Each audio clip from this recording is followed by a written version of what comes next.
Hey, what's up, guys? Yellow Sea Podcast, le podcast le plus diversifié en entrepreneuriat et des affaires au Québec, et on parle en français. Bon, pour commencer, on va parler sur le web. Mieux vaut prévenir que guérir sur le web. Je vous présente aujourd'hui une formatrice en cybersécurité, Emeline Manson. Bonjour. Salut. Comment ça va? Ça va super bien, toi? Ça va très bien. Et ça fait plaisir de t'avoir ici avec nous, avec tout le monde ici. Par où commencer? Moi, je veux te donner... j'aime ton branding. J'aime qu'est-ce que tu fais. C'est quelque chose qui m'a attiré l'attention de toi sur le web. J'ai commencé à te follow. Je pense que c'était mutuel aussi qu'on commençait à se follow. Puis quand j'ai vu, je commençais à te voir. Et j'ai trouvé ça intéressant. Tu es vraiment... Dans tout le bruit qu'il y a dans les médias sociaux, toi, tu parles de cybersécurité. Tu es la seule, puis tu es une femme en plus. Fait que je pense que ça donne même dans un domaine où est-ce qu'on peut déjà percevoir que c'est beaucoup orienté dominé par les hommes. Tu es une femme qui se démarque très bien, puis je trouve d'un point de vue marketing, tu te démarques, puis j'aime ce branding-là. J'aime que tu sois unique, parce que moi, ça m'a poussé à t'écouter, à suivre et à prendre un domaine que je ne suis pas nécessairement dedans, mais c'est intéressant d'apprendre. J'aime ça écouter des documentaires, en tout cas sur la cybersécurité sur le web. Donc, merci pour être là. Et c'est pour ça, guys, que je l'ai invité ici. J'ai trouvé ça aussi, tu es très articulé, comment tu le décris. Fait que je te donne une bonne introduction de mon point de vue. Fait que j'espère, guys, allez la suivre. Vous allez avoir ses coordonnées. Mais on commence. Donc, ça, je voulais dire, mettre directement. Thanks. Merci pour l'invitation. Je suis très contente d'être là. Je te disais, c'est mon deuxième podcast à vie, dans la vraie vie. Habituellement, on fait des podcasts sur Zoom. Là, d'être dans un vrai studio, tu parlais du côté unique. Ben, tu sais, toi aussi, tu as un branding qui est unique avec les sofas jaunes et tout. C'est très hot. Je suis très, très honorée d'être ici. Aïe, nice. Puis j'aime, un objectif que je me suis donné cette année aussi, c'est comme aller discuter, amener des discussions avec des personnes vraiment qui sont dans une niche, qui sont vraiment assez particuliers. Je vais aller plus loin dans l'éducation de certains métiers. Peut-être quelqu'un va écouter ça et va être comme, OK, je vais aller dans cette direction. Puis toi, en plus, c'est une formatrice. On va commencer avec le début. Il y a une différence entre, tu me dis, une formatrice, une experte, une consultante. Comment, toi, tu veux que les personnes te perçoivent comme une formatrice? Oui. Pourquoi? C'est quoi la différence entre tout ça et vraiment, pourquoi les personnes viendraient vers toi au tout début? Tu sais, le domaine de la cybersécurité, c'est un grand mot qui veut dire plein de choses et qui veut dire tellement de choses que ça ne veut plus rien dire. Je pense que pour le marketing, tu serais d'accord avec moi que c'est aussi un grand mot qui veut dire beaucoup de choses, mais qu'il y a plein d'expertise en dessous. Tu sais quoi, quand j'ai fait des recherches de mots-clés, j'ai un client qui est en parlant d'un client, on va en parler après, mais j'ai fait beaucoup de recherches marketing par le mot-clé cybersécurité, puis les recherches, c'est tellement vague. Il y a tellement de recherches, mais il y a tellement les sujets ils n'ont aucun lien, aucune cohérence entre chacun.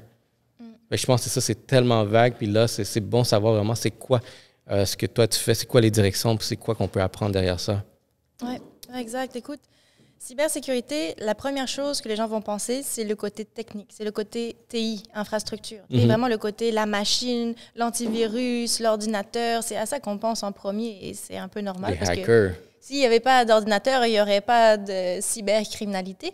Donc, c'est un fait. Par contre, un des éléments que les gens vont avoir tendance à oublier beaucoup, c'est qu'il y a aussi un humain. Okay. Il y a un humain qui est méchant et qui fait des trucs méchants, mais il y a aussi un humain qui est victime derrière. Donc, oui, c'est important de regarder les infrastructures, le côté TI, le côté technologique, mais si on oublie l'humain dans toute cette équation, on oublie clairement quelque chose de gros, parce qu'il y aura toujours un humain derrière l'écran. Et c'est lui qui clique, c'est lui qui communique avec ses clients. Donc, c'est important de donner de la formation, de coacher sur c'est quoi les bonnes pratiques à avoir en ligne pour éviter de tomber dans des stratagèmes de fraude, typiquement. C'est un bon début, ça. C'est un bon début que vraiment tu parles de l'humain. Puis je suis en train de faire les connexions parce que c'est vrai, on parle de protège ton courriel, protège ton information, cache ta caméra, couvre ton microphone de ton cell. On va parler de ça, mais le résultat de la personne qui est en bout de la ligne, tu sais, vraiment. Le mauvais et le méchant, est-ce qu'on utilise en même temps quelqu'un qui fait genre du mauvais, on utilise le terme black hat? dans ce cas-là? Tu veux dire la personne qui commet les... Ouais. Ah, c'est quoi le terme qui serait utilisé dans fraudeur, pirate informatique, hacker. OK. Il y a plein de mots aussi pour les définir. Donc, tu m'as parlé aussi de la différence entre la cybersécurité et la cybercriminalité. C'est deux choses différentes. Oui, je te disais ça tout à l'heure en off parce que j'ai un ami au tout début de mon projet qui me disait « Emeline, quand tu utilises le mot cybersécurité, cybercriminalité, mon cerveau, il ne fait pas la différence entre les deux. Utilise des mots que je n'ai pas besoin de réfléchir pour les comprendre. » Donc, la cybersécurité, il y a la notion de sécurité, donc c'est les actions que je prends pour être plus en sécurité sur Internet. Tandis que la cybercriminalité, il y a le mot crime, donc c'est le crime. Donc, en fait, on utilise la cybersécurité pour avoir moins de cybercriminalité. Mais c'est sûr que ton cerveau, il doit rouler en ce moment, puis c'est tout à fait normal. Donc, c'est pour ça que depuis, je me suis rendu compte que je n'utilisais pas le mot fraude. Est-ce que c'est 100% de la prévention des fraudes que je fais? Non, c'est beaucoup plus large. Mais est-ce que le mot fraude est rattaché à une émotion, parle aux gens? Oui. Donc, ça fait le cerveau n'a pas eu besoin de réfléchir quand je dis le mot fraude versus cybersécurité. Fait que c'est quel terme que tu as mieux utilisé dans ce cas-là? Vu qu'il y en a qui va... Tu dis fraude, courriel, les personnes vont déjà comme « Oh non, je fais attention, carte de crédit, des trucs comme ça. » Mais si tu dis cybersécurité, peut-être ça serait plus dans une optique de prévention. Ouais, cybersécurité, ça renvoie tellement à la machine. C'est comme « Ah, mais oui, t'inquiète, j'ai un antivirus sur mon ordi. Ah oui, t'inquiète, je fais mes mises à jour. » Mais la cybersécurité, ça va au-delà de ça.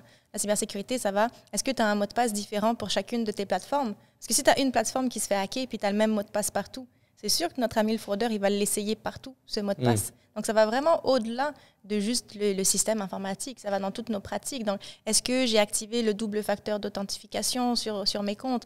Est-ce que, tu sais, mon virement Interact, j'envoie un virement Interact, est-ce que ma question-réponse secrète, c'est vraiment secret ou c'est quelque chose d'évident? Si c'est évident, la personne peut le déposer à ma place. J'ai vu un meme, je pense, hier, aujourd'hui ou avant-hier. Le meme, tu vois, genre, c'est une question Facebook. Hey, sans joke, c'est quelle la couleur de votre première voiture? Tu vois juste dans le commentaire, quelqu'un a répondu, hey, ça, c'est une question de sécurité bancaire. Mais oui. Puis, je me dis, fait que c'est aussi simple que ça, aussi facile que ça que tomber dans le piège. C'est ce qu'on appelle, il y a un mot pour ça, c'est tout ce qui touche l'ingénierie sociale. L'ingénierie sociale, c'est un terme qui vient regrouper différentes techniques que les fraudeurs ils utilisent pour venir nous manipuler. Des techniques qu'ils vont utiliser pour nous faire tomber dans des pièges, qui vont nous faire cliquer à des endroits, de créer en nous un sentiment d'urgence. Puis là, on est comme, oh, pourquoi je reçois cette communication? C'est bizarre. Je ne sais pas si tu as vu sur Messenger dernièrement, le vidéo qui tourne, oh, regarde qui est mort. Et là, ça te demande de cliquer. Ou alors, oh, est-ce que c'est toi sur ce vidéo? Et là, c'est sur Messenger qui roule et c'est quelqu'un que tu connais qui t'envoie ça. Sauf que lui, il a cliqué de quelqu'un qu'il connaît et lui est devenu lui aussi le vecteur du message frauduleux. Ouais. Oh, en ce moment, il y a tellement de cas comme ça. Admettons des messages textes. En ce moment, c'est sans arrêt, là. Oh, toi, est-ce que tu en reçois ou tu sais déjà comment te protéger ça, même à l'avance, tu es capable de... On ne peut pas empêcher de les recevoir. On va les recevoir anyway. Parce qu'il y en a que c'est... OK, regarde, facilement. Hey, il y a quelqu'un qui vient de... Il faut que tu changes ton mot de passe de Netflix. Clique ici. Comme ça, vous avez reçu ce montant-là. C'est bête. Ou sinon, même au téléphone, avec la voix rebaptisée. Ouais. Bonjour, ça c'est Revenu Canada. Vous avez une facture impayée. Puis ça commence juste par un clic. Ouais.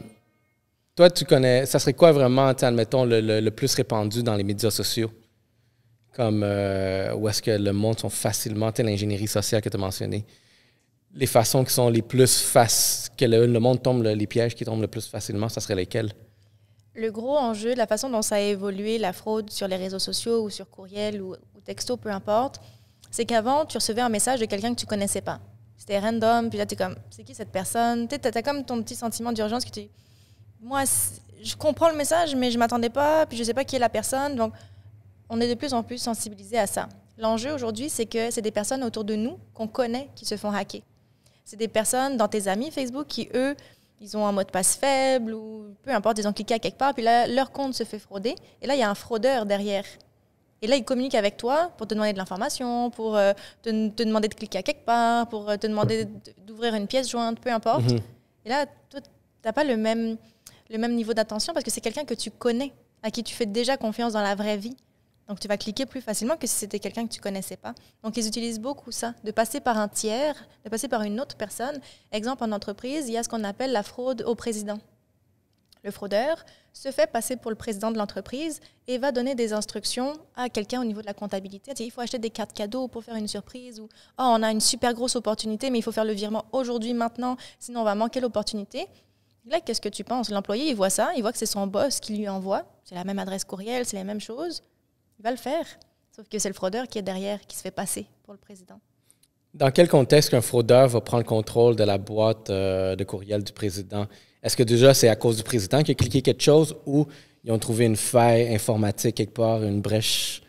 Ce serait de quelle façon même que la personne rentre en contrôle de la boîte de président? Ce serait quoi?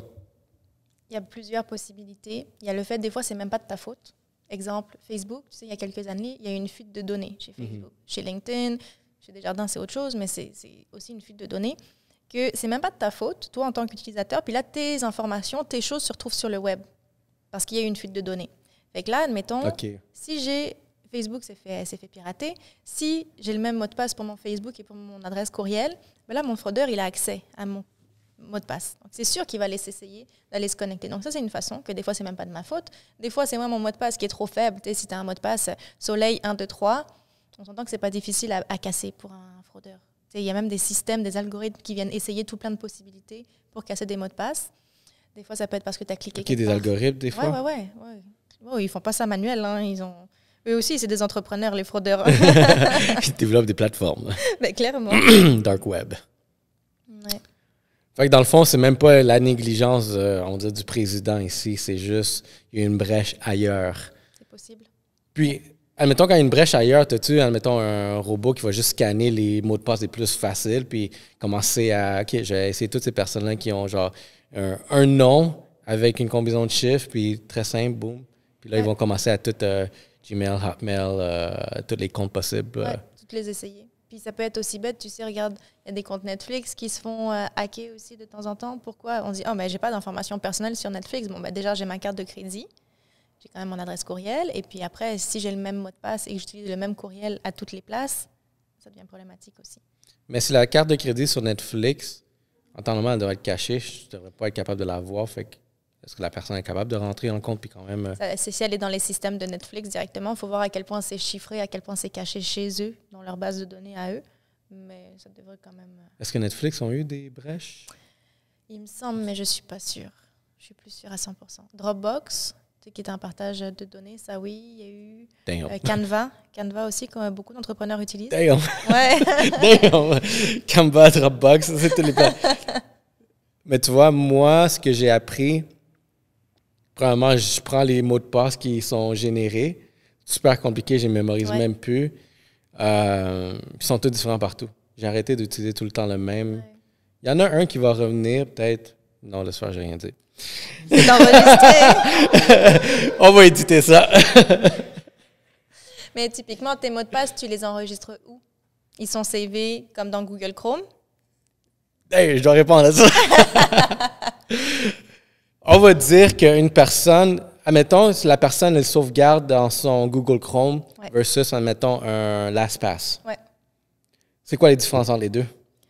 Alors, la différence entre les deux, c'est qu'il y a un endroit qui est plus sécuritaire que l'autre. LastPass, c'est une plateforme qui est dédiée. Tu sais, c'est ça leur modèle d'affaires, c'est de protéger tes mots de passe, de te créer un coffre-fort où est-ce que tu as tous les outils pour pouvoir protéger tes mots de passe. Tandis que Google Chrome et Google, en règle générale, ils font beaucoup de choses.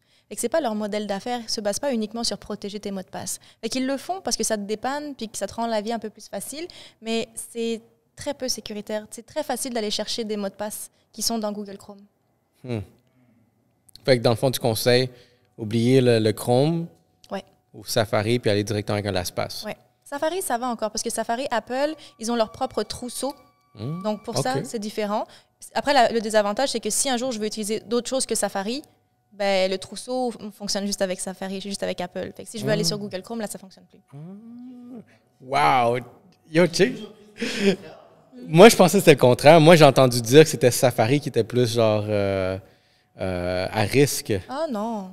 Non, je Google même, aussi, j'ai entendu. La croyance est à l'inverse. Les gens qui sont sur Mac, ils pensent qu'il n'y a pas de virus sur Mac. Ça, c'est faux.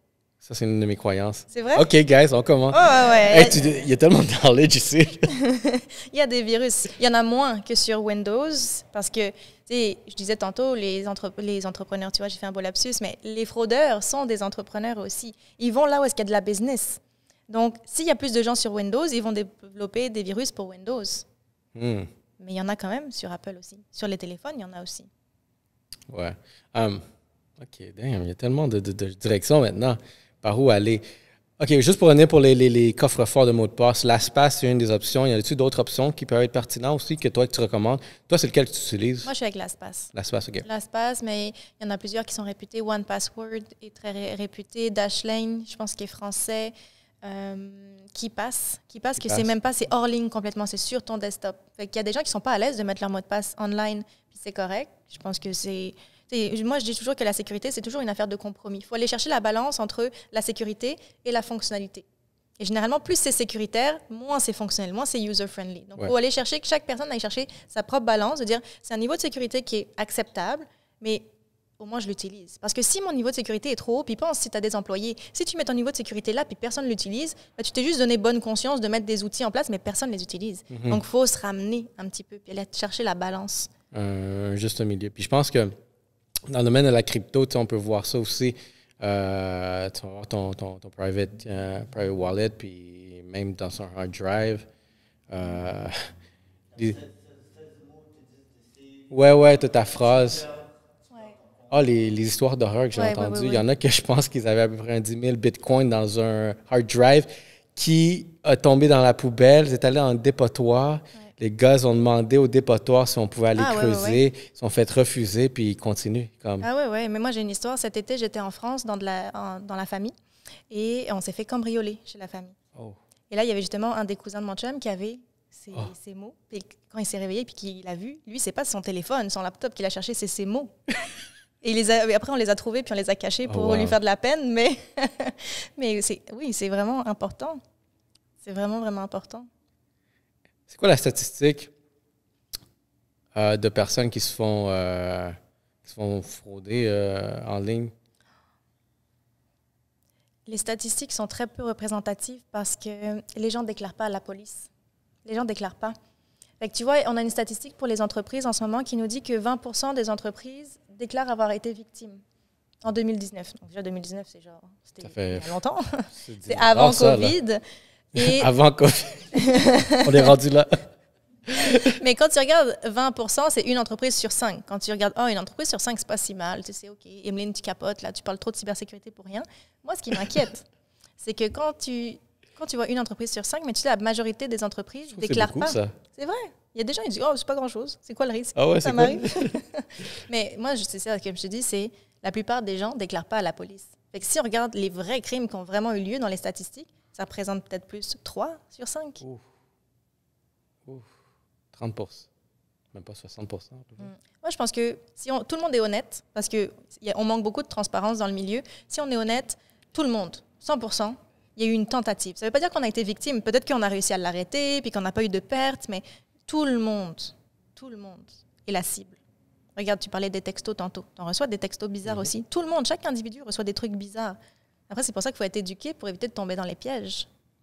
Je suis tellement peureux de ça que j'ai reçu un lien Interac. Puis je dis, réclamer vraiment un transfert là. Puis je suis comme, d'où ça vient ça? Je savais même pas la date. Parce que ça dit de personne. Ça dit juste 10 001, le récipient. Puis je suis comme, d'où ça vient ça? Et puis je l'ai pas accepté. J'ai comme fouillé quelques jours plus tard. J'ai fouillé un petit peu plus. Puis c'est comme, c'était un vrai transfert. Bon. Fait que j'ai presque perdu de l'argent juste à cause de ça. Vraiment qu'on est tellement insécure. On perd. Ouais. OK, fait que ça, c'est côté médias sociaux, courriel. Comment tu vois vraiment... on a le cas du président qui envoie ses employés. Les employés sont manipulés, puis boum, ils ont juste à cliquer une fois. Puis ça, je pense qu'on l'a vu plusieurs fois au niveau gouvernemental. Ouais. On dirait que ça se passe souvent comme ça. Mais courriel, y a-t-il d'autres protections, d'autres trucs qui se passent que peut-être quelqu'un pourrait se protéger? Mot de passe, on a dit modifier tout le temps. Exact. Choses de base, mot de passe. Cliquez pas les choses bizarres. Ouais. double facteur d'authentification. OK, double facteur, Le petit code qu'on reçoit par texto ou par une application sur notre téléphone, par exemple. Ça, c'est vraiment une belle barrière parce que même si la personne, elle a mon courriel, elle a mon mot de passe, mais elle ne peut pas rentrer. C'est comme s'il y avait une autre serrure derrière et que la personne, il lui fallait absolument ce code pour rentrer.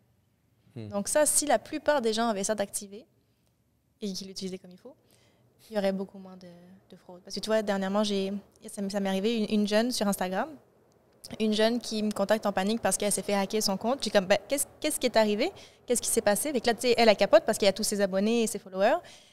Et ce qui est arrivé, c'est que le fraudeur a remarqué qu'elle avait comme, tu sais, sa petite vignette de compte certifié sur Instagram. Puis il dit, j'ai vu que sur ton Facebook, tu ne l'avais pas aussi. Je pourrais t'aider à le mettre sur ton Facebook si tu veux. Il dit, OK, pas de problème.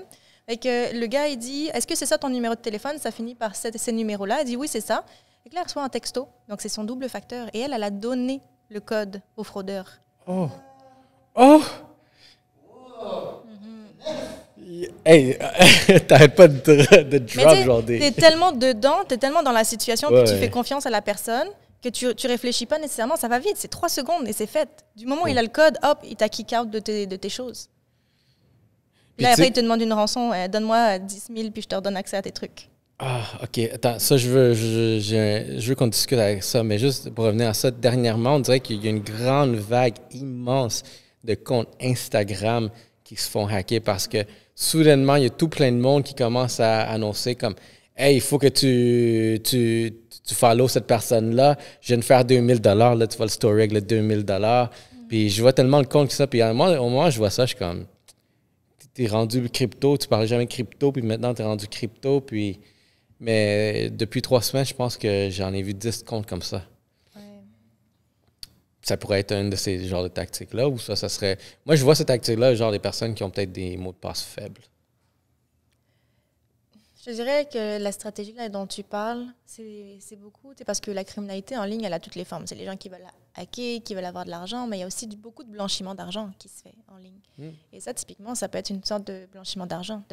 La personne qui est la tête de l'opération, elle donne des instructions aux gens en dessous, puis là, c'est des petites transactions que ça paraît pas, que chaque personne individuellement, si moi, une seule personne, je dépose 10 000, versus que plusieurs personnes déposent un petit 500 de leur bord, ben, ça paraît pas non plus. Donc, et ça, les jeunes sont beaucoup victimes aussi. Les jeunes vont se faire prendre dans des stratagèmes, dire « Oh, t'as vu mes nouveaux souliers? Est-ce que tu veux les mêmes souliers? » Ben ouais, mes parents ne veulent pas me les acheter. Ben tiens, je peux t'aider à faire de l'argent rapidement. Puis ça fait blanchir de l'argent à la personne. Puis là, le jeune, il se retrouve, tu sais, s'il se fait prendre, le jeune, il se retrouve avec un dossier de fraude à la banque. Puis on s'entend qu'un dossier de fraude à la banque quand t'as 15 ans, c'est pas génial quand t'auras 25 puis que tu voudras acheter une maison et une hypothèque. J'ai une amie qui malheureusement est tombée sur ce stratagème, puis je pense que c'était un copain avec qui elle sortait. Il y avait pas des mauvaises intentions envers elle, mais il y avait des mauvaises intentions juste en criminalité. Je pense qu'ils ont fait de quoi, ça a passé à la banque, puis elle a travaillé à la banque, justement, comme pouf. Puis à cause de ça, elle s'est fait cut, la police, dossier, puis je sais que ça a taché d'une certaine façon très négativement son dossier à elle, parce que tu travailles à la banque, puis tu as essayé de passer genre une petite vite, comment on pourrait dire. C'est pas des dossiers évidents, vraiment.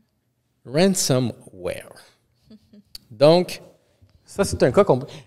Ça, est-ce que c'est un cas qu'on peut voir souvent au niveau d'Instagram, par exemple, quelqu'un qui se fait une personne qui se fait hacker son compte Instagram, puis que la personne va demander même justement un ransomware? C'est courant pour... Parce que je sais peut-être sur d'autres cas, oui, mais sur Instagram, comme ça, oui, quand même. N'importe qui? C'est quand même courant parce que les gens ont des abonnés et les gens ne veulent pas recommencer à zéro. Et il y a une certaine valeur. Donc, les gens vont avoir tendance à payer. Maintenant, sais-tu c'est quoi le nom français dans ransomware? Oui. Rançon... éduque-moi. Rançongiciel. Rançongiciel, c'est vraiment moche. Oui, je sais.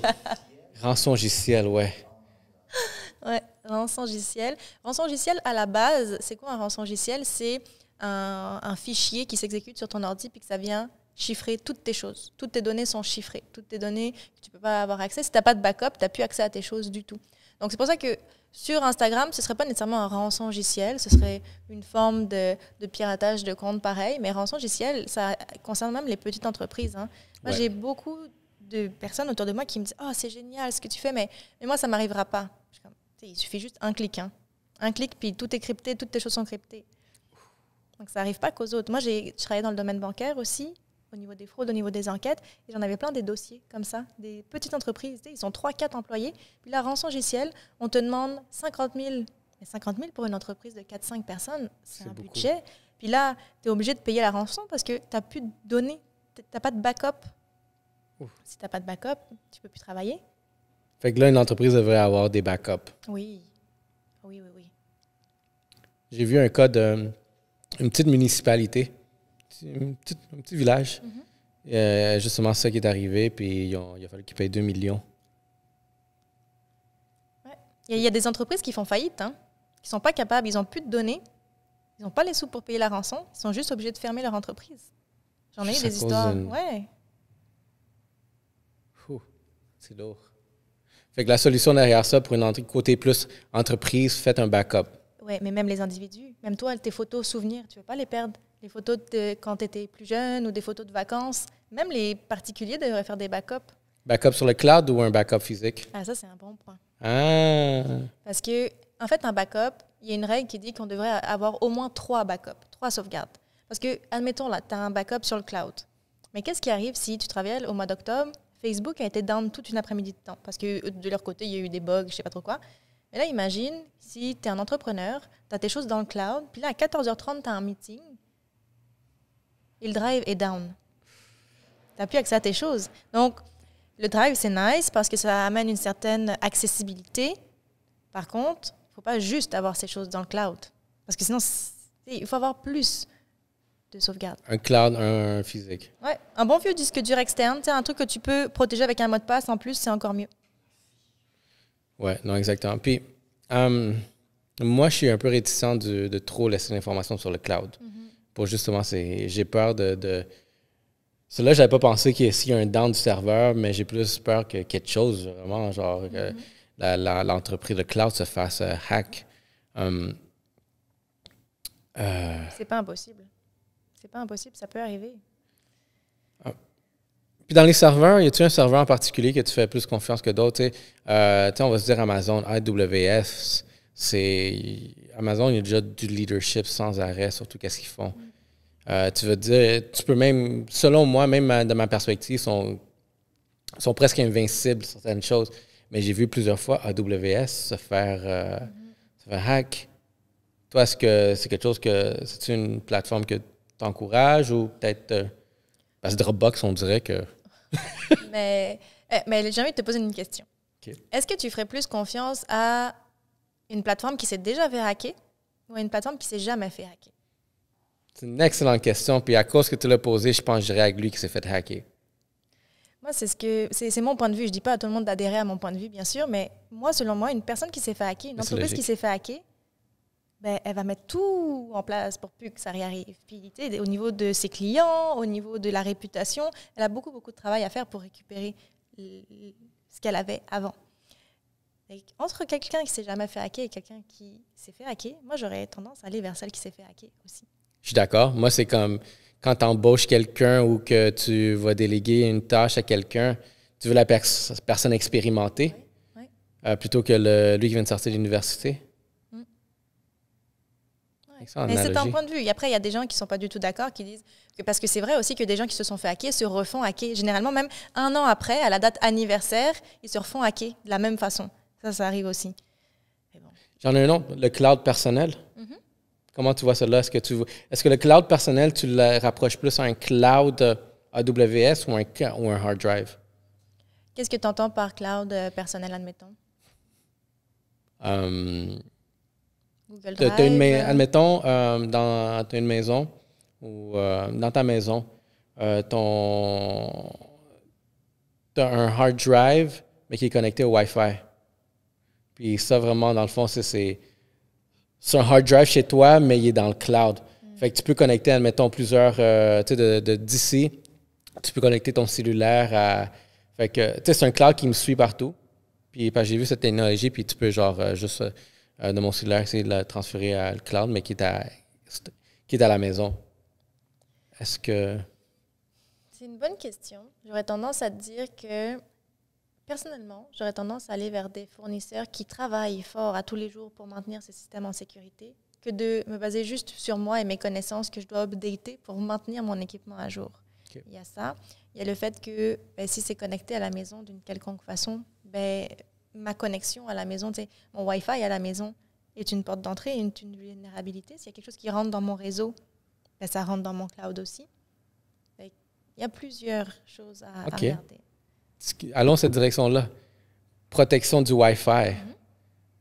Fait qu'encore là, ayez un mot de passe qui est très varié en combinaison. Ouais. Caractère, lettres, majuscules, minuscules. On a 2 mots de passe avec un routeur. Ça, on oublie aussi. On a le mot de passe pour se connecter. Donc, tu sais, quand j'ai de la visite à la maison, c'est quoi ton mot de passe de Wi-Fi? Ça, c'est quelque chose que tu partages. C'est le mot de passe pour se connecter au Wi-Fi. Mais tu as un mot de passe aussi pour se connecter à la console administrateur. Tu sais, tous les paramètres pour rentrer dans ton routeur, puis les paramètres. Tu sais, l'endroit où est-ce que tu changes ton mot de passe, justement, où tu changes le nom de ton Wi-Fi. Là où tu changes aussi, que tu peux mettre, comment ça s'appelle pour les jeunes, tu sais, le contrôle parental.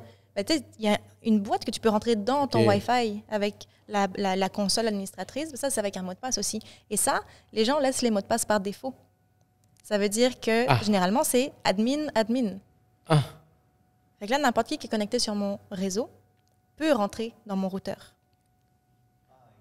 OK. Damn. Yo, à chaque 5 minutes, là, tu es juste en train d'envoyer des flèches. Passe. Je vais devoir aller chez moi, là, puis aller voir, là.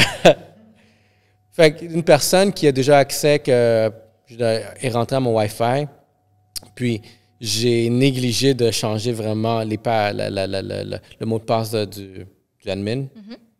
Il peut rentrer, puis... Ouais. OK. Il peut rentrer. C'est pour ça qu'on dit que les Wi-Fi gratuits, c'est super dangereux. Parce qu'une fois que tu es sur le même réseau que la personne, elle peut voir ton trafic. Ça veut dire elle peut voir ce que tu fais sur Internet. Elle pourrait voir exactement, vraiment mettre un logiciel espion dans ton appareil, puis voir, je simplifie, c'est pas aussi simple que ça, mais voir exactement les choses que tu vois à ton écran, voir les mots de passe, les choses que tu tapes à ton clavier. Donc, les Wi-Fi gratuits dans les restos, dans le McDo, dans les parcs, on a beaucoup de Wi-Fi gratuits à Montréal, c'est nice, mais allez pas voir vos comptes bancaires. Il ne faut pas aller voir les comptes bancaires ou aller voir ses courriels, parce que les gens... il pourrait y avoir des gens malveillants sur cette même connexion-là et qui voient exactement tout ce que je fais. N'allez pas voir vos comptes bancaires, informations sensibles d'un Wi-Fi public. Oui. OK. Et quand c'est gratuit, on est toujours le produit. Ouais. C'est pour ça qu'il est produit. C'est pour ça qu'il est gratuit. C'est pour ça que c'est le produit. Fait justement, tantôt, regarde, on était dans un café, puis ce Wi-Fi-là, il n'y avait pas de cadenas. Fait que tu fais juste genre, tu cliques dessus, puis après, il y a une boîte de connecter Facebook, courriel, Google. Comment tu vois ce type de connexion Wi-Fi niveau sécuritaire? Parce que, mettons, moi, du niveau marketing, je sais que c'est au moment que je rentre mon Facebook ou mon courriel là, je viens de rentrer dans la base de données. Ouais. Fait que, personnellement, c'est ça qui fait mon succès comme marketeur sur le web, mais comme consommateur, je suis pas d'accord avec ça. Est-ce que tu penses que c'est des bons types de Wi-Fi, contrairement à ceux que tu as un mot de passe que tu dois demander à la personne à la caisse? Les deux, en termes de sécurité, les deux, c'est pareil. Okay. Les deux, c'est pareil parce que j'aille demander au barista le mot de passe du Wi-Fi ou que je me connecte, je suis quand même sur le réseau où il y a une panoplie d'autres personnes que je connais pas qui sont connectées en même temps que moi à ce même réseau. Moi, je suis un petit peu paranoïaque. On s'entend travailler dans la cybersécurité. On développe une saine paranoïa. Moi, même à l'hôtel, je ne me connecte pas au Wi-Fi à l'hôtel. Je me mets sur mes données cellulaires. Ou alors, j'utilise un VPN. On va parler de VPN. OK, attends, il faut que je prenne tout ça en note dans ma tête, là. Ça va être un part 2, il va falloir aller là. Il y a tellement de choses. À chaque fois on s'en va une direction, il y a une autre porte qui va s'ouvrir. C'est large, c'est très, très, très large, la cybersécurité.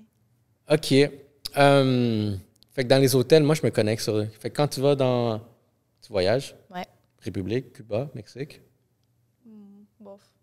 Non? Je Tu vois- vas je vois- pas aux Caraïbes? Moi, je suis une fille des Caraïbes à la base. Moi, je viens de Saint-Martin. Ah! Donc, Ah, je peux comprendre. mais Je donc, peux- j'ai été trop aux Antilles dans ma vie, donc maintenant, je vais plus en Europe. Pour vrai, je vais plus en Europe qu'aux Antilles. Prenons le scénario hypothétique, tu t'en vas en République, tu es dans Ouais. un resort. Ouais. Est-ce que tu te connectes au Wi-Fi? Sinon, ça va coûter cher. Ouais, ça va coûter cher. Non, je dirais qu'avant de partir, pendant que je suis encore à Montréal, je vais télécharger un VPN. Je vais activer un VPN sur mon ordinateur. OK, parle-moi du VPN. Alors, tu t'en vas en République, puis tu as un VPN de télécharger sur ton ordinateur. C'est quoi qui se passe ensuite? Ce qui va se passer, c'est que ma connexion entre moi, en fait, c'est comme le VPN, ça va être un intermédiaire. Le VPN va se mettre au milieu entre moi et la plateforme sur laquelle j'essaie d'accéder. Donc, admettons, je vais aller sur Facebook.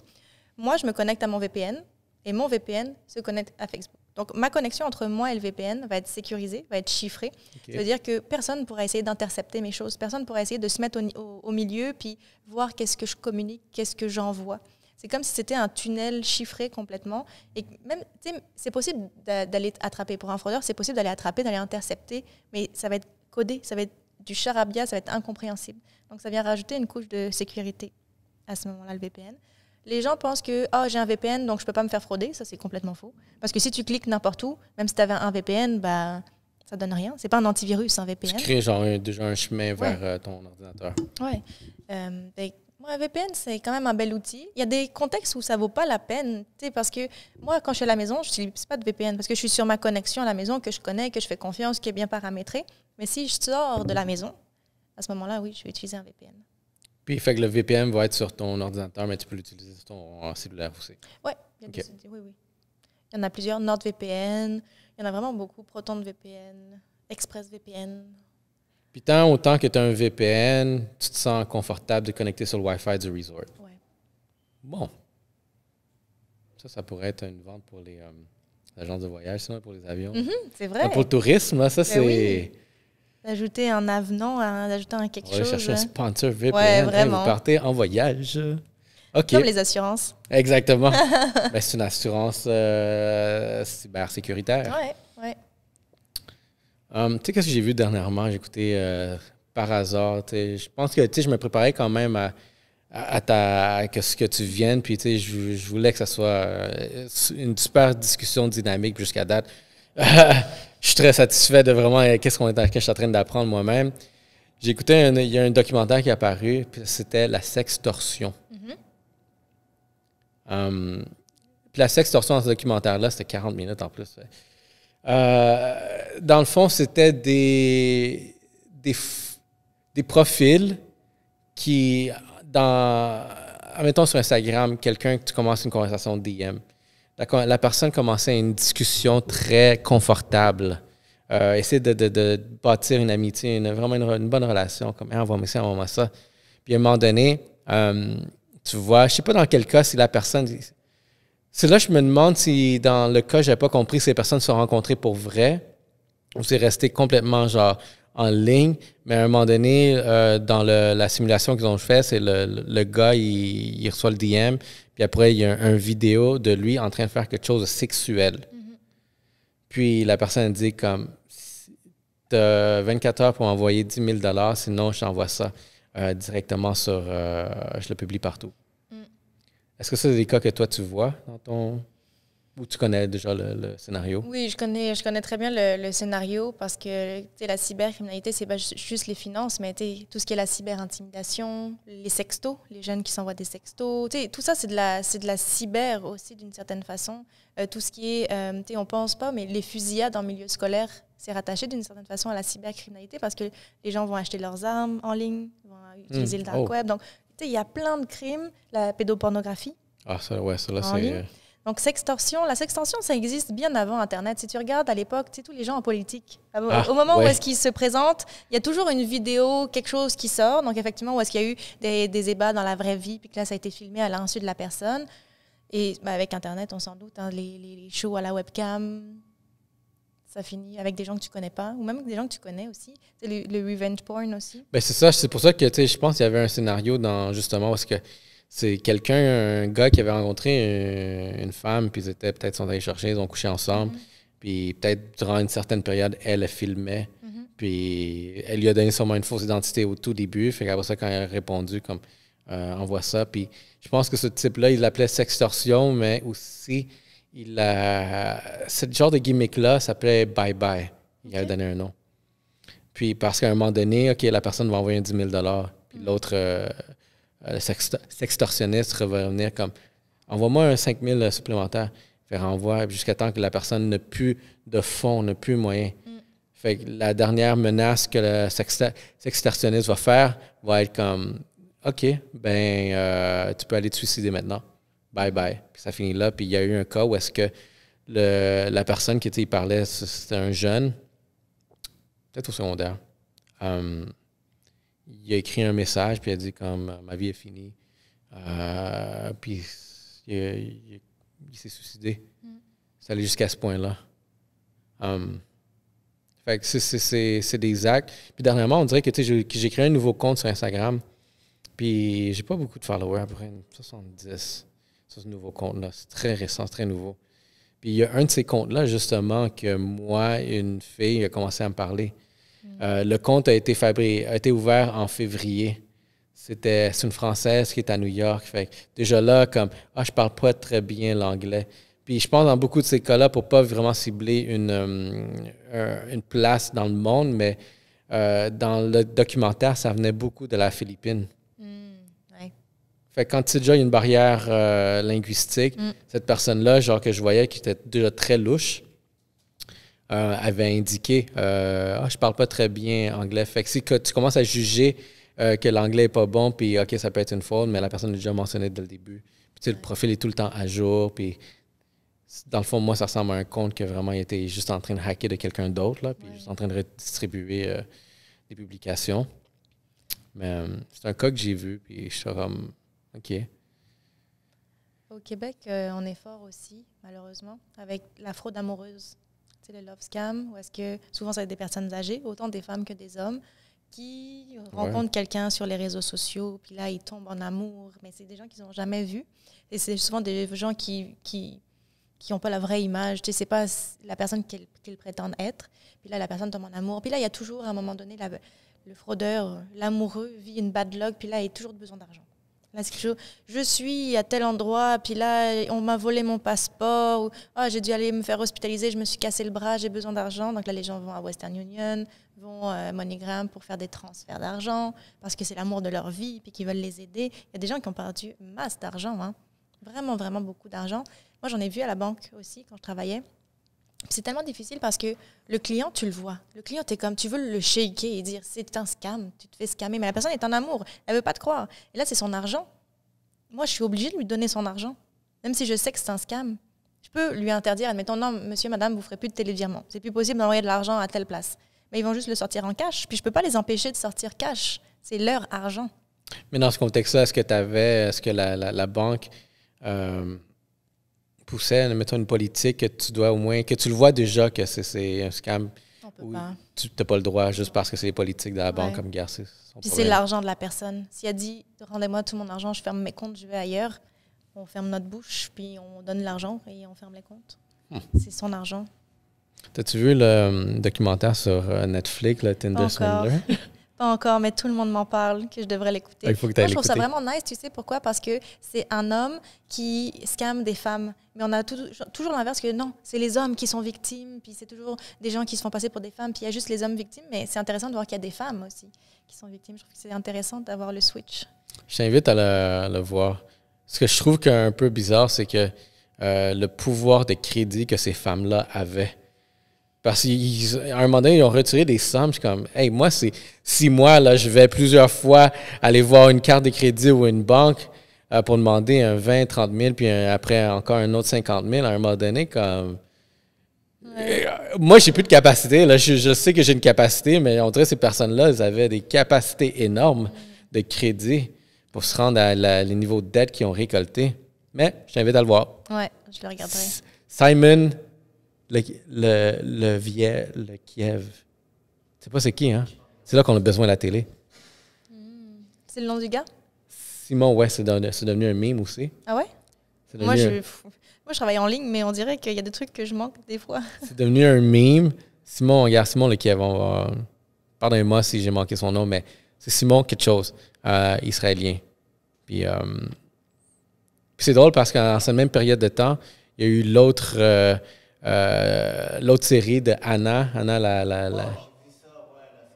ouais. Non, ça me dit rien. Inventing Anna.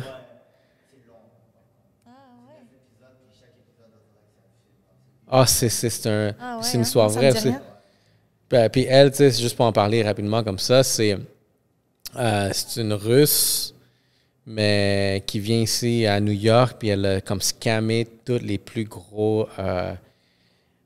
grosses personnes importantes soit au niveau Wall Street, entrepreneurial, même du monde du gouvernement, tout plein de monde. Elle était proche d'avoir 40 millions en financement pour un de ses projets. Puis, tu sais, son punchline, c'était tout le temps comme The wire transfer's coming. Mais c'est drôle parce que ces deux séries-là sont comme sorties en même temps. Puis, fait que là, c'est comme. Là, tu vois le meme sur l'Internet, c'est comme. C'est le couple le plus gros couple scammer que tu peux avoir, Simon puis Anna. Sinon, quoi d'autre? Quoi d'autre qu'on peut. Faut pas que ça fasse trop pour nos gens qui nous écoutent. Hein? Là, ils vont avoir la tête ressortir comme ça. Avec Non, exactement. Même. OK, on va parler de Emeline. Qu'est-ce qui t'a amené à t'intéresser à la cybersécurité? C'est une bonne question. C'est une très bonne question. Moi, je suis criminologue à la base. J'ai un bac en criminaux de l'Université de Montréal. Donc, un criminologue, qu'est-ce que ça fait? C'est vraiment de l'intervention, de la réadaptation. Donc, travailler avec le criminel pour le réinsérer d'une certaine façon, comprendre la psychologie criminelle aussi. C'est très large comme milieu aussi. Moi, j'ai travaillé longtemps à Montréal dans le domaine communautaire, auprès d'une clientèle plus toxicomane, itinérante, santé mentale. Okay. Donc, je travaillais longtemps dans le milieu. Et puis, à un moment donné, j'ai eu besoin de sortir du milieu parce que c'est rough, on va se le dire. Je travaillais de nuit aussi, on va se le dire. On voit des choses spéciales la nuit. Et je suis retournée à l'école. C'est là que je suis retournée à l'école. J'ai fait un certificat en cyber-enquête à Polytechnique Montréal. Donc, c'est là que le monde de la cyber s'est ouvert à moi. Je suis comme, waouh, il se passe tout ça en ligne, je ne le savais pas. Et ça m'a donné deux opportunités. Opportunité d'enseigner. Donc, j'enseigne maintenant à Polytechnique en cyber-enquête. Oh, nice. Je donne 2 cours, de soir. Et ça m'a ouvert le domaine bancaire. Donc, je disais, j'ai travaillé à la Banque nationale au niveau d'abord du blanchiment d'argent, ensuite au niveau des fraudes, des enquêtes. Et qu'est-ce qui m'a fait me lancer à mon compte aujourd'hui? Qu'est-ce qui m'a fait lancer ma propre entreprise en formation? C'est de voir à quel point j'avais des clients qui se faisaient avoir. Comme je t'ai expliqué quelques anecdotes tantôt, mais je me dis, mais je ne peux pas croire que les gens ont cliqué à cet endroit-là. Je ne peux pas croire que les gens ont communiqué telle information. C'est vraiment le besoin d'éducation, vraiment le besoin... C'est que le côté intervenante psychosocial en moi qui est ressorti et qui dit, il faut que j'aide les gens. Je ne peux pas juste laisser ça comme ça. Wow. Mais c'est le fun. Je pense que... Puis là, tu as trouvé ta vocation. Ouais, là, j'ai tellement de plaisir. Ah là, ouais? C'est au mois de juin que j'ai démissionné de la banque, juin 2021. Je regrette aucune journée. Même s'il y a des moments où c'est plus rough, on va se le dire. Être entrepreneur, c'est des ups et des downs, mais non, de façon, quand je regarde macro, je vois tout ça, je suis comme, waouh, c'est vraiment... J'ai vraiment, là, pour vrai, l'impression d'apporter ma pierre à l'édifice, d'apporter du changement concret. Tu sais qu'à la banque, t'as pas l'impression de changer le monde à la banque. Là, aujourd'hui, j'ai l'impression, à mon échelle, d'avoir un impact. Ouais. Puis ton genre de client, ça ressemble à qui? C'est-tu des petites entreprises? C'est-tu des personnes régulières? Moi, je veux m'intéresser aux petites entreprises. Okay. Je veux m'intéresser aux entreprises parce que monsieur, madame, tout le monde, moi, je suis convaincue que monsieur, madame, tout le monde aurait besoin d'être un peu plus cybersécuritaire, mais les gens vont dire, anyway, la banque va me rembourser. Ce qui n'est pas totalement vrai. Ce n'est pas dans tous les cas la banque qui te rembourse. C'est démystifié. La motivation est plus ou moins là, tandis qu'une entreprise, c'est ta business, c'est ton bébé, tu as mis de l'énergie, tu as mis du temps, donc tu ne veux pas que tout s'écroule en un clic. Oui. Donc, moi, je m'intéresse beaucoup aux petites entreprises parce qu'il n'y a personne qui veut les aider, généralement, parce que ce n'est pas assez payant, mais il y a beaucoup, beaucoup de besoins. Donc, petites entreprises et les solopreneurs aussi. Il y a certains domaines d'activité où est-ce que c'est des entrepreneurs qui ont beaucoup, beaucoup de données. Pense aux avocats, aux notaires, les comptables, conseillers en sécurité financière. C'est beaucoup de données sensibles. Et ils ont leur ordre professionnel aussi qui leur demande de maintenir les choses en conformité aussi. Donc, même solopreneurs, on n'est pas trop petit pour se faire pirater. Je pense que les gens l'ont compris avec tout ce qu'on a dit là depuis tantôt.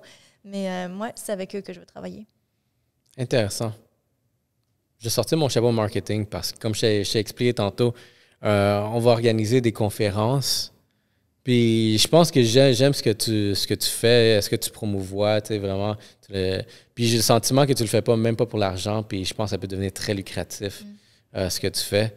mais je connais beaucoup d'avocats, des comptables, ça, des personnes aussi, là, des agents immobiliers. Oui.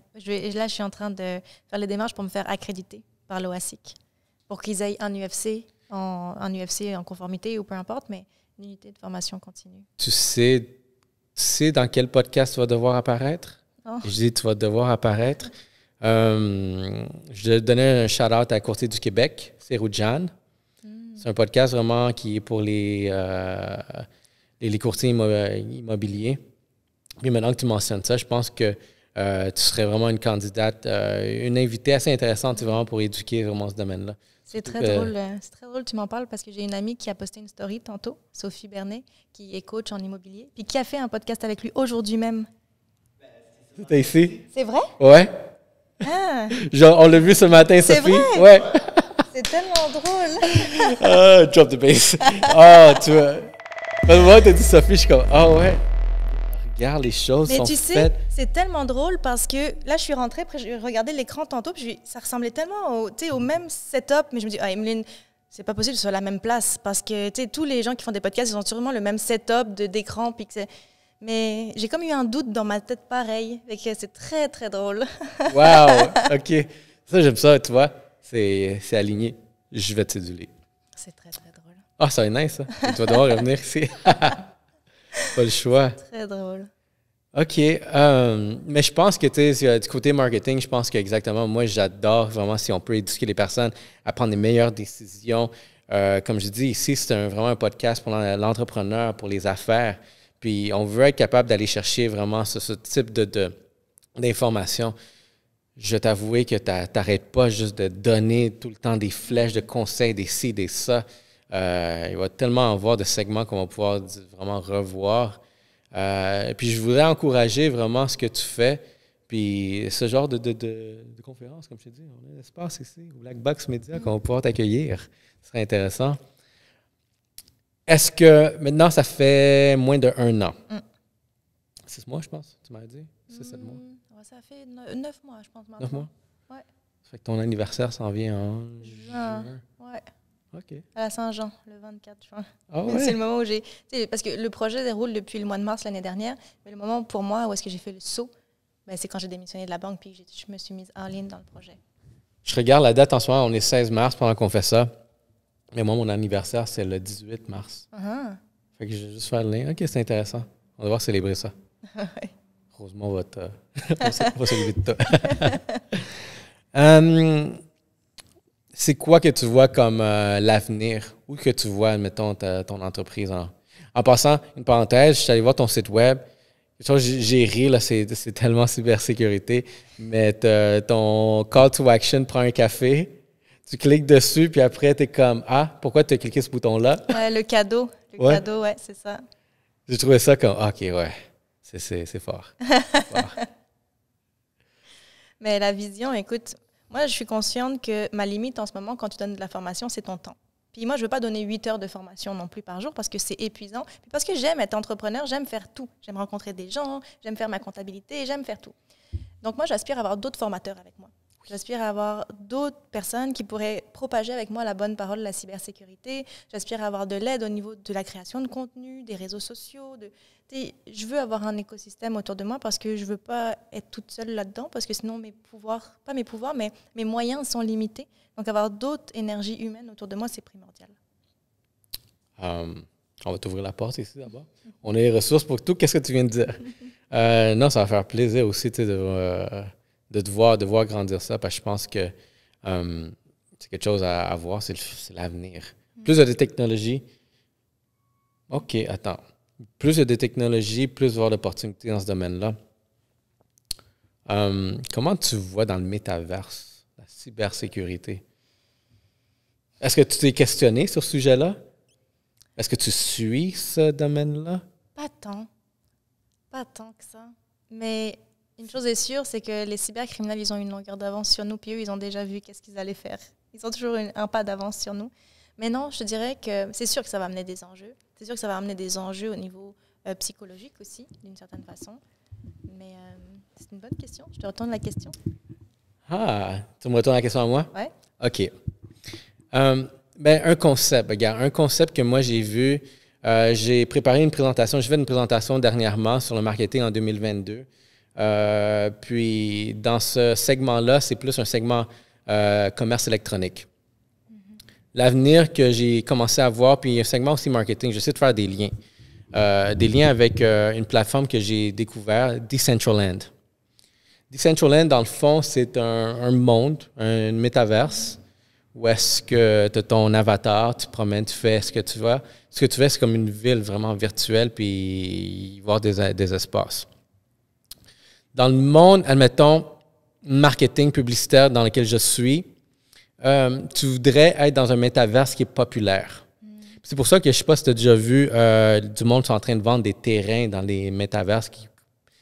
Il y a des terrains en ligne qui peuvent valoir des 100 000 $, des vrais, vraiment hypothèques, mais sur le virtuel.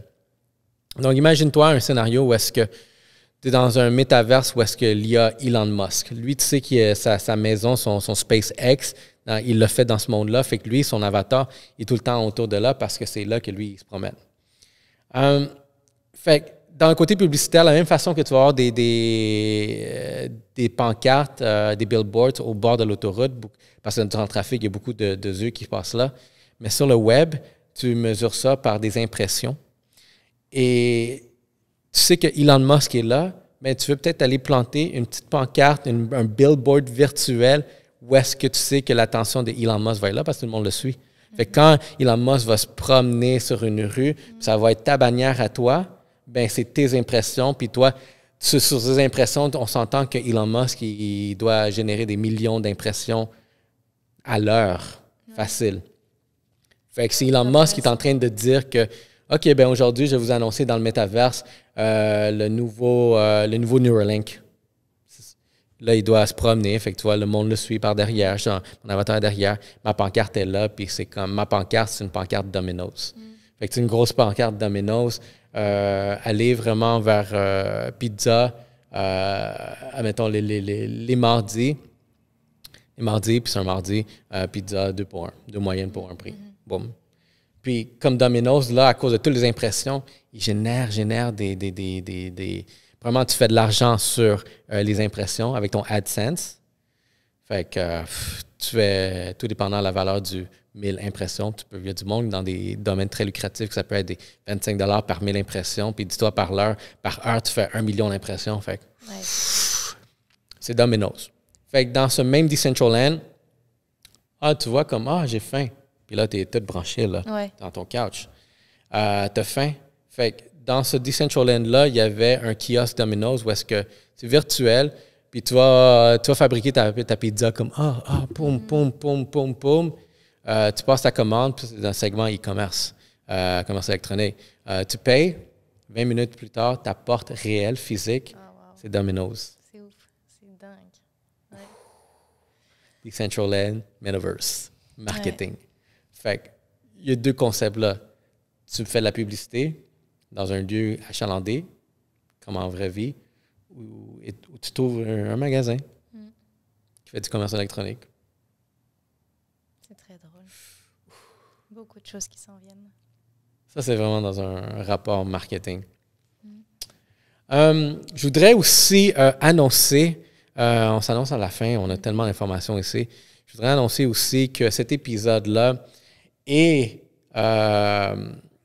propulsé par une firme de TI, Black IP 360. Black IP 360, c'est des experts justement en cybersécurité, en infrastructure TI, donc du cloud, en services gérés pour les entreprises. Fait que je pense qu'il y a des bons liens que j'aimerais ça que tu découvres avec eux, du développement web. Ils ont des applications, sont très bons vraiment dans des entreprises alimentaires, automobiles, construction, avocats. Donc, vous êtes une petite entreprise, vous cherchez vraiment à déléguer votre département TI à des experts qui vont avoir vraiment une vision sur toutes vos TI. C'est 24 heures sur 7, leur service, Black IP 360. Il y a une question que Black IP voudrait voir vraiment, ça serait quoi ton point de vue à ce sujet? Dans une solution d'authentification à facteurs multiples, qui devrait utiliser ça? C'est une bonne question. un enjeu que ça amène, qui est très intéressant et que j'ai en ce moment que mes clients me posent comme question. Comment je fais pour authentifier mon client? Mon client m'appelle, mais comment je fais pour m'assurer que c'est à lui que je parle? Tu sais, quand le client se fait appeler, la routine, c'est « Ah ben, je ne suis pas sûre de qui vous êtes », je raccroche, je rappelle le numéro que je connais. Mais quand c'est toi et que c'est le client qui t'appelle, tu ne peux pas juste lui raccrocher au nez puis je te dis « Je te rappelle ». Ça pourrait être intéressant de cette façon-là. OK. Tu me diras si je passe le test. OK, on va voir. Comment une solution antivirus conventionnelle nous protège versus le nouveau EDR? EDR, c'est quoi l'acronyme? Je pourrais même pas te dire c'est quoi. Je sais pas. Les EDR, qu'est-ce que ça veut dire? Mais c'est comme une nouvelle... Puis ça, c'est vraiment un contexte antivirus. Ouais.